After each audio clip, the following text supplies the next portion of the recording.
Monsieur Apoutou National, il a déclaré certes être en relation avec Lionel PCS, il n'a Oui. pas caché.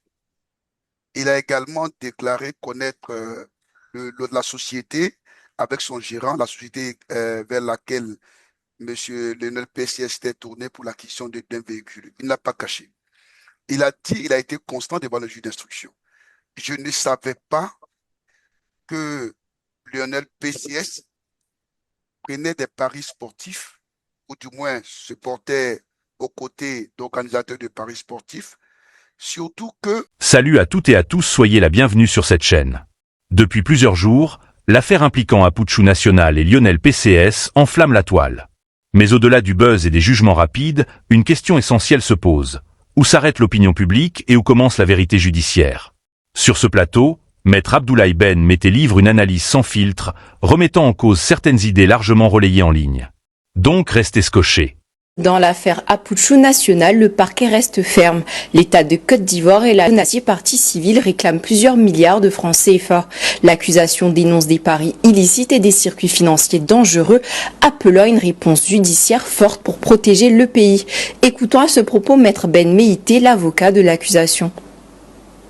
Nous sommes convaincus, avec ce qui nous a été donné de voir, du déroulé de cette audience, qu'il n'y a pas de raison que notre plaidoirie n'apporte pas la conviction du tribunal, du pôle pénal économique et financier. Nous restons positifs parce qu'en face, il n'y a pas eu de débat contraire. Mais au principal, l'État de Côte d'Ivoire estime que ce soit Lionel PCS, que ce soit les proches de ce dernier qui procédaient au retrait à partir de leur compte mobile money des sommes qui provenaient de l'extérieur en paiement des produits du jeu, toutes ces personnes-là, notre conviction est faite. Mais quant aux vendeurs de voitures, quant à Apoutou National, l'État de Côte d'Ivoire principalement estime que sa conviction n'est pas faite, mais se réserve toutefois de leur étendre la condamnation pécuniaire si d'aventure leur responsabilité pénale était retenue conformément aux réquisitoires du parquet du ministère public. Alors nous avons demandé que les prévenus qui seront reconnus coupables des faits poursuivis soient condamnés au paiement de la somme d'1 milliard de francs au bénéfice de l'État de Côte d'Ivoire. L'avocat d'Apoutou National, Claver Ndri, s'exprime également à ce sujet. Écoutons-le. En ce qui concerne M. Apoutou, nous avons dit que en rien, les éléments constitutifs de l'infraction de blanchiment des capitaux étaient constitués. Par conséquent, nous avons demandé purement et simplement au tribunal de le déclarer non coupable pour les faits. Pareil pour M. Lionel Akobé, où nous avons estimé que le parquet n'a pas été capable de faire la démonstration d'un quelconque montage visant à dissimuler l'origine des fonds. Il a dit, et cela est connu, les fonds que j'ai pris pour acheter ma maison, que j'ai pris pour acheter la maison de certaines personnes, ces fonds-là proviennent, et justification à l'appui, de paris sportifs. Donc il n'y a aucune volonté de dissimulation de l'origine des fonds. À la limite, nous disons que M. Akobé, qui est un parieur, qui est un pronostiqueur connu, a assumé l'origine des fonds. Dès l'instant où on assume l'origine des fonds, dès l'instant où il n'y a pas la preuve d'un montage quelconque pour faire camoufler ou dissimuler l'origine des fonds, nous ne sommes pas dans un cas de blanchiment des capitaux. Et nous espérons que, même si nous comprenons que le blanchiment est une affaire de tous, c'est un combat de tous, il est important pour nous qu'en termes de répression, qu'on puisse s'attaquer à ceux qui véritablement doivent être attaqués, à savoir ceux qui possèdent des vrais réseaux de blanchiment de capitaux. Et c'est ce que nous avons tenté de faire comprendre au tribunal. Alors, merci à la régie. Bon, je vais aller directement, je poserai deux questions à Maître Ben Méité. Ensuite, Jean-Yves, tu pourras bien évidemment poser ta question pour qu'on puisse rebondir sur un autre sujet avant de mettre un terme à cette émission. Maître Ben Méité, Alors, j'ai l'impression que sur cette affaire que vous suivez, vous avez des points quand même de convergence avec l'avocat de la défense, Maître Indri Claver. Parce que vous aviez, vous-même dans votre explication à la télé, dire que Monsieur Agbré Stéphane, voilà, n'est peut-être pas lié, voilà, à cette affaire-là. Comment l'expliquez-vous? Voilà, vous savez, merci beaucoup. Tout à l'heure, quand vous me posiez la question en rapport avec mes activités politiques, je vous ai dit qu'il y a un terme qui est cher à l'avocat. C'est la loyauté. La loyauté, c'est la loyauté avec les faits, c'est la loyauté avec les textes.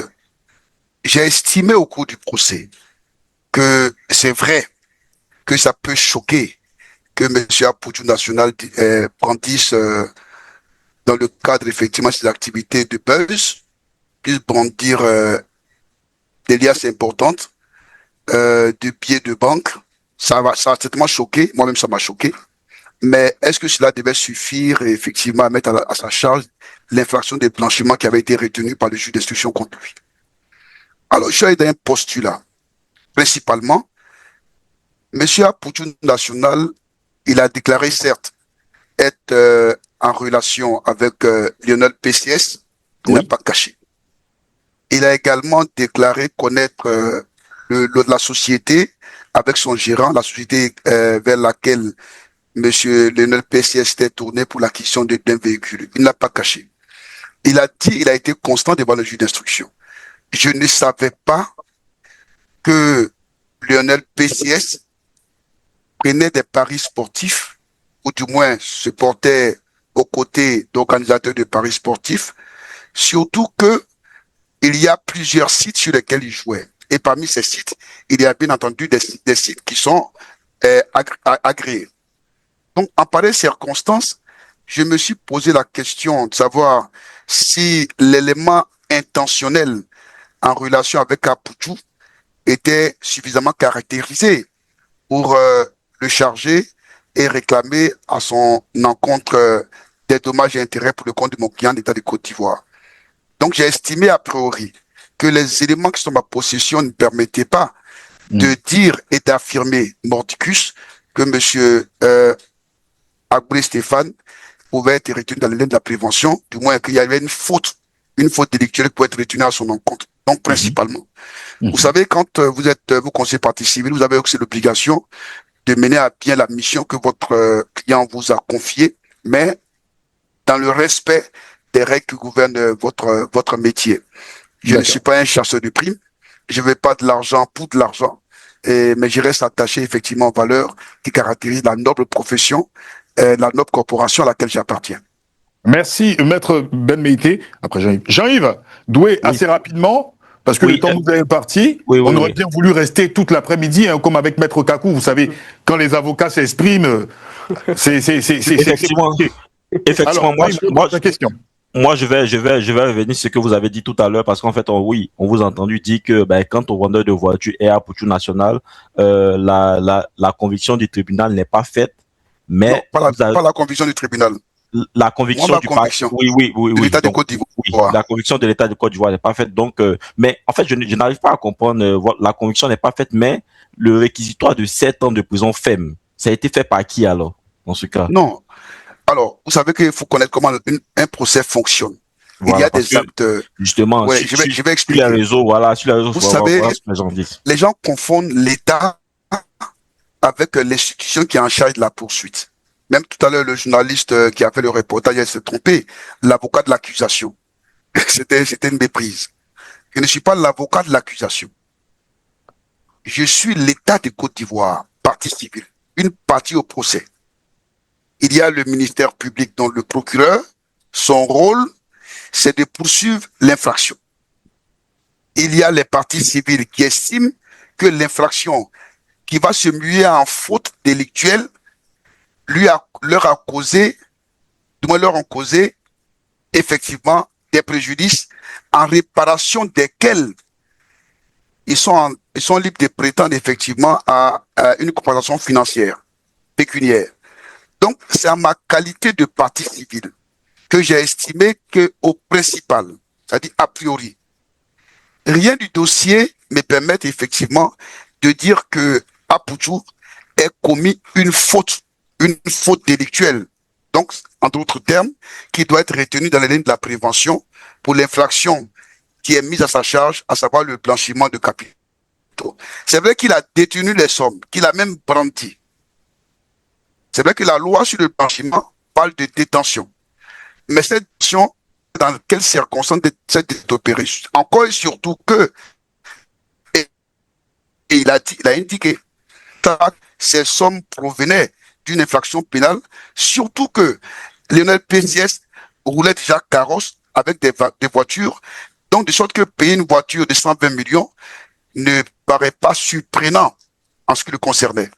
Donc c'est tout le bénéfice de toutes ces observations que je suis resté mesuré dans ma plaidoirie relativement à la constitution du parti civil d'État de Côte d'Ivoire. Ok, donc les 7 ans de prison qui ont été... Mais 7 ans, c'est pas moi. C'est pas ça, vous. c'est le Okay. procureur. D'accord. Donc ça, bon, ok, donc c'est... Voilà. Ça, c'est pas mon rôle. Ça, c'est pas mon rôle. Voilà. Dans un procès. Jean-Yves Doué, une autre question avant qu'on passe à Maître Kakou? Non, on peut passer à Maître Kakou, puis après, je vais venir. D'accord. Maître Kakou? Bon, c'est vrai qu'effectivement, déontologiquement, comme je vous l'ai dit, Oui. c'est une procédure qui est en cours et donc sur laquelle Vous préférez vous abstenir, mais vous pouvez rebondir sur notre sujet. Ben, j'ai peut-être une petite question à l'intention de mon confrère. Sur quoi justement se fonde cette demande qui me paraît quand même plutôt élevée de l'État de Côte d'Ivoire, 1 milliard de francs CFA et ce préjudice-là? C'est un préjudice moral, c'est un préjudice matériel en lien avec les faits. Mais en tout cas, voilà, si vous avez des éléments peut-être pour éclairer les téléspectateurs, puisque ce montant-là est apparu comme quand même très très élevé. Oui, je comprends. Alors, vous savez, il faut savoir les réalités de la Côte d'Ivoire. Mais 1 milliard, ce n'est pas cher payé pour M. Lionel PCS. Chaque pari qu'il fait, il te dit qu'il peut engranger mensuellement souvent 120 millions, souvent 90 millions. Donc, on n'a pas la même perception effectivement des millions en ce qui le concerne. Pour vous et moi, ça peut paraître exorbitant. Mais pour le concerner, je ne pense pas que ça puisse l'être. Mais au-delà, il y a, quel est effectivement, comment je caractérise ce préjudice-là? Il y a un préjudice réputationnel. Vous savez, avec les différents engagements de Côte d'Ivoire et avec toute la cacophonie à laquelle on a assisté avec ce procès, la Côte d'Ivoire a été comme étant un État qui peut être considéré comme un État voyou, qui n'est pas également internationaux, et qui, plus est, laisse faire certaines situations qui lui portent préjudice en termes d'image. Et je crois que quelle est l'influence de telles attitudes sur notre jeunesse locale? Aujourd'hui, nous avons notre triptyque union, discipline, mais surtout travail. Nous avons une jeunesse qui a une faiblesse qu'on ne peut pas ignorer. Quel peut être l'impact de telles situations, surtout que des personnes se retrouvent en Apouchou, surtout que des personnes se retrouvent en Lionel PCS, qui fait le buzz, qui devient effectivement un porte-flambeau de la jeunesse. Donc je crois qu'il faut mettre tout ça quand je mets tout ça dans la balance, en lien avec les sommes qui ont été engrangées depuis ses 18 ans, aujourd'hui il en a 22, depuis 18 ans il roule carrosse, depuis 18 ans il bénéficie effectivement largement de ces jeux illicites. 1 milliard payé, c'est pas trop cher payé pour lui.